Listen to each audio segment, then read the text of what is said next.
Hey everyone, welcome to Vladimir Kush Part 2. If this is your first time joining us for this series, we're just taking you through 4 prints we have of the same artist in our house, and we feel his paintings all have spiritual meanings that speak to us. That first one was in our dining room in our house. This one's on another wall in our dining room. We apologize for the glare and shadows. The Strickland Buchholz studio is low budge, but we're going to make it work. Yes. We don't even need to talk about this. This speaks for itself. This one is Yeah. so inspiring to me. Yeah, Going it to is. zoom up. You do the first take on it, Jen. What do you see here? So obviously we have a book and the pages are flying off the book and they're turning into birds that are flying off into the horizon, and it's an open window.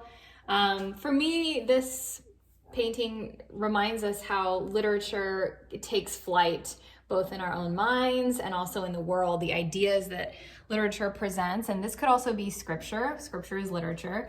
Really takes on a life of its own, both in the ways in which we live it out and it affects us, and also in the ways that it spurs on new ideas and generates energy in the world. What about you? Same thing. I mean, I think it's important for us as people of the book, as Christians, that we think about these stories that we put down. The stories aren't necessarily confined to the page, but these stories are what give us life. They take flight. They allow us to go from inside our own mind out into the world. And I just love how it multiplies into all of these birds, that being able to use our mind is a gift. And we talk about that a lot in United Church of Christ, that we don't check our minds at the door. And even though our faith has been around for 2,000 years, we apply it in new ways.